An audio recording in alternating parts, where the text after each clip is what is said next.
عبادات میں بھی اس کا ایک وزن ہے اور بات ہے کہ شراب کو ہم حرام کہتے ہیں، ڈیپ فرائز سے غفلت برتنے کو ہم حرام نہیں کہتے. یہ بدقسمتی ہے معاشرے کی، اور یہی الٹ فرق ہے ویسٹرن سوسائٹیز میں کہ وہاں شراب کو حرام کہتے ہیں یا نہیں کہتے، وہ تو ان کا الگ ایک دینی معاملہ ہے.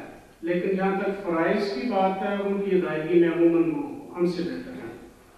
تو یار میرا بات کرنے کا مقصد صرف یہ ہے کہ کیا ایسا ممکن ہے، جیسا آپ نے فرمایا کہ پروفیسرز بہت سے نہیں ہیں، کیا اس طرح ممکن ہے کہ اس تجربے کو بھی کر کے دیکھ لیا جائے کہ اس پروگرام کو اگر کسی ایسے وقت میں شفٹ کر لیا جائے، شام میں 4، 5، 6 بجے کسی وقت میں آپ منتھلی رکھ سکتے ہیں پروگرام، تو اس میں کم از کم یہ ایک بہانہ ہی کیا لے کہ لوگوں کو یہ بہانہ بھی میسر نہ آئے کہ ہم تو اپنے کام کر رہے تھے، اس طرح کا کوئی مسئلہ درپیش ہو سکتا ہے. اگر اس پہ آپ غور فرما لیجیے.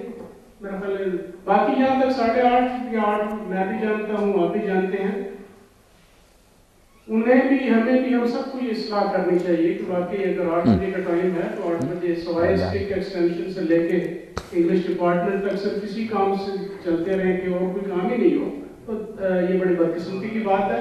اور اسی طرح میں جب بھی اکثر بات یہ کرتا ہوں کہ اگر بوسنیا کا رونا ہم روتے ہیں، عراق کا رونا ہم روتے ہیں، تو fault lies at our part کہ we are not discharging our duties properly.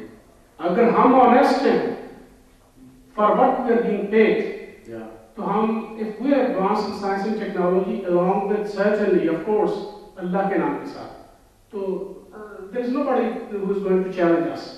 تو اس میں آپ کی توجہ اس جانب معلوم کرانے کی اس کے بعد. ڈاکٹر صاحب بہت شکریہ، آپ کی بات بالکل صحیح ہے، لیکن مسئلہ پھر وہی ہے کہ جیسے مولانا بھی عرض کر رہے تھے مزاج بن گیا ہے. آپ یقین کریں جب یہاں یونیورسٹی میں ڈرامہ ہوتا ہے، آپ رات کو 10 بجے رکھیں تو آپ کے لیے سیٹیں کم پڑ جاتی ہیں. اور میں خود چونکہ طلبا کے سلسلے میں انوالو رہتا ہوں، مجھے پتا ہے کہ ایک دفعہ یہاں ڈرامہ ہونا تھا، تو انہوں نے کہا جی پاس لے کے نہ پھر آئیں. جو لوگ کبھی کسی کو ملنے نئے پاس لینے میرے پاس آئے تھے کہ یہ پاس ضرور دیں اتنے دن. یعنی ہمارا مزاج بدل گیا. اگر ہمیں یہ پتا ہونا کہ لوگوں کے اندر یہ دلچسپی ہے کہ ہم 4 بجے رکھیں تو لوگ آئیں گے. یہ طالب علم جو ابھی بیٹھے ہیں اللہ ان کو توفیق دے، یہ جو بینر لگتا ہے نا یہ 2-3 دن پہلے لگ جاتا ہے. اور کبھی ایسا بھی ہوتا ہے ڈاکٹر صاحب کہ ہم 10 اور 15 بجے جو ہوتے ہیں وہ بیٹھے ہوتے ہیں، ہم پروگرام شروع کرتے ہیں اور اس چیز کرتے رہتے ہیں کہ یہ سلسلہ جو ہے نا اللہ تعالیٰ اس میں برکت دے، لوگ اس سے کچھ فیض حاصل کرتے ہیں. ورنہ تو حالات ہماری تو ہم اباؤٹ ٹرن ہو چکے ہیں، ہمارا قبلہ بدل چکا ہے.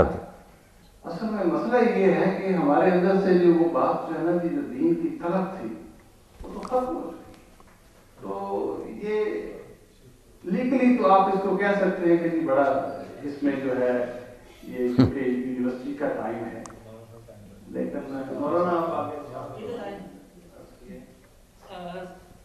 سر مولانا صاحب جانتے ہیں میں بھی یونیورسٹی ٹیچر ہوں، تو میں محترم داؤ صاحب کے سوال کے دوران میں اپنی رائے ضرور بیان کریں. سر میرے دل میں بھی یہ سوال بہت مرتبہ آیا، میں مجمع قرآن کا ممبر ہوں، لیکن میرے دل میں اس کا ایک جواب بھی آیا ہے. وہ یہ ہے کہ ہمیں گورنمنٹ 10 یا 12 یا 15 ہزار روپے بھی پے کرتی ہے. اچھا پاکستان اب بنا تھا لا الہ الا اللہ، پاکستان کا مطلب کیا؟ لا الہ الا اللہ محمد رسول اللہ صلی اللہ علیہ وسلم.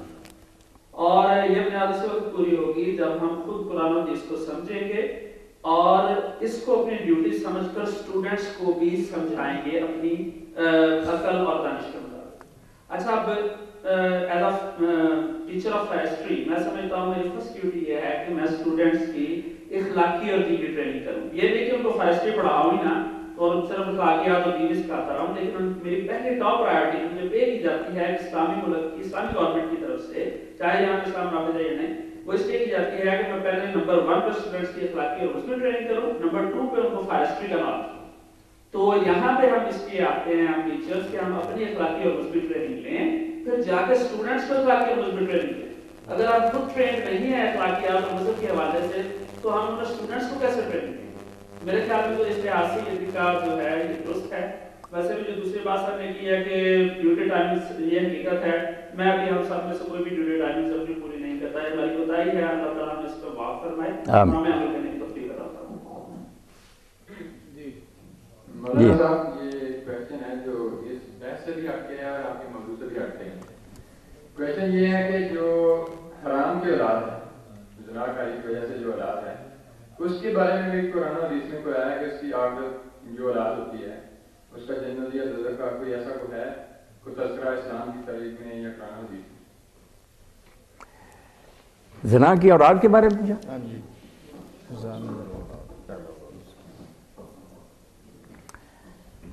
زنا سے جو بچہ بچی پیدا ہوتے ہیں نا، وہ کوئی قصوروار نہیں، نہ ان کے لیے جنت کے دروازے بند ہیں۔ اگر وہ اچھے اعمال سر انجام دیں تو ہو سکتے ہیں مسلمانوں کے امام اور پیشوا ہی بن جائیں، باجماعت نماز میں وہ امام ہی بنے، کوئی رکاوٹ نہیں اس میں۔ ان کا کیا قصور ہے؟ قصور تو ان کے والدین کا، نا بھگتے پھریں گے۔ یہ اپنا جو کم عمل کریں گے بچے بچی، اس کے ذمہ دار ہے۔ اگر نیک بن جائیں گے تو انشاءاللہ ان کے لیے جنت ہی جنت ہے، ان کے والدین کے قصور پر ان کو نہیں پکڑا جائے گا۔ جی بسم اللہ الرحمن الرحیم۔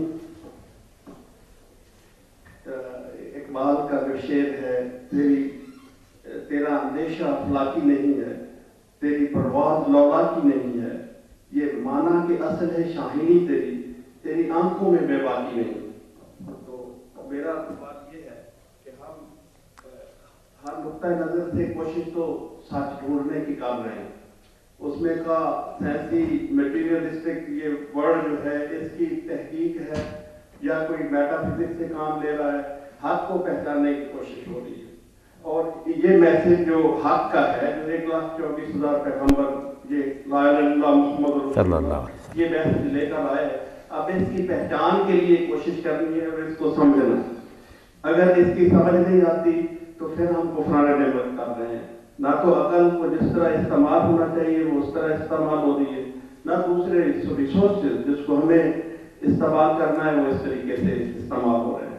اب اگر براڈر پراسپیکٹس میں ہم دیکھیں تو اب تک جو ہم نے کیا ہے وہ زوال، اس میں گراف نیچے آ رہا ہے اور دنیا جو ہے تباہی کی طرف جا رہی ہے۔ اور حق کو اب سمجھنے کے لیے جو دعوے دار ہیں دین کے، ان سے ہم یہ توقع کرتے ہیں کہ یہ ہمیں لیڈ کریں اور جن جن مسائل میں ہم پھنسے ہوئے ہیں اس سے ہمیں آگے لے جائیں۔ میں یہ کہوں گا کہ پہلے گھوڑے اور اونٹ پر آدمی سوار ہے اور اب تحقیق سے وہ روشنی کے گھوڑے پر سوار ہے۔ 1,86,000 میل فی سیکنڈ اس کی رفتار ہے، لیکن اس آدمی کی سمجھ میں نہیں آ رہا کہ وہ ملکہ سبا کا تخت کیسے اٹھایا جا رہا ہے یا کائنات کیسے تسلیم ہو رہی ہے۔ اب رہبری اور رہنمائی تو یہاں دین نہیں کرنی ہے، ہم بالکل مانتے ہیں، اور ہم تشریحی ہمارے اندر اور جستجو ہے، ہم یہ جاننا چاہتے ہیں کہ ہم اس لائٹ کی رفتار کو کیسے تازیانے سے تیز کر سکتے ہیں، اور جو ہمارے پاس انسٹرومنٹ لیٹسٹ ہیں جو ہمیں صحیح پرسیپشن نہیں دے رہے اور اس سے ہم غلط کنکلوژن لے کر ظن و تخمین پر چل کر دنیا کو تباہی کی طرف لے جا رہے ہیں، اور ہم اس کی طرف جانا چاہتے ہیں۔ اس میں کیا دین ہماری رہنمائی کر سکتا ہے، یا جو لیڈر حضرات ہیں وہ کیسے رہنمائی کر سکتے ہیں؟ اس وقت کافی فرقہ واریت ہے۔ جی سمجھنے کی بات یہ ہے کہ اللہ تعالیٰ صرف انسانوں کا خالق نہیں ہے کہ اس نے بنا دیا اور پھر ہدایت کا کوئی انتظام نہیں کیا۔ جیسے کوئی شخص کوئی چیز ایجاد کرتا تو ساتھ ہی پرچہ آ جاتا کہ اس کو اس طرح برتنا استعمال کرنا۔ اللہ ہادی بھی ہے، اس نے جو چیز بنائی نا اس کے لیے باقاعدہ ہدایت نامے جاری کیے، شروع سے ہدایت دے رہا۔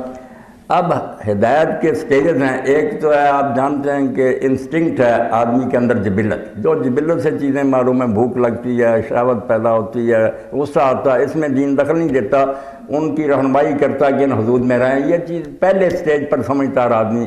دوسرا پھر حواس ملیں، حواس خمسہ، دو چیزیں ان سے معلوم کر سکتے، جیسے ڈاکٹر صاحب کہہ رہے تھے ترقی اور دین اس میں کوئی رکاوٹ نہیں ڈالتا، آپ برتیں نا حواس کو اور اس سے جو بھی چیزیں معلوم کر سکتے کریں، اللہ کی نعمتیں۔ اس سے آگے پھر عقل شروع ہو جاتی ہے کہ حواس بھی نہیں، وہ سوچنا پڑتا کہ ایسا ہو سکتا ہی نہیں۔ حواس الگ ہیں، محسوسات معقولات الگ ہیں۔ اب اس دور میں مادی ذہن ہو گیا، لوگ عقل کہتے ہیں حواس کو، حواس اور چیز ہے، اس کا دائرہ حواس خمسہ کا محدود ہے۔ عقل آگے شروع ہوتی ہے کہ وہ چیزیں دیکھنے سننے میں نہیں آتی، سوچنا پڑتا ہے کہ ایسا ممکن ہے، یعنی اس سے آگے پھر وہی ہے۔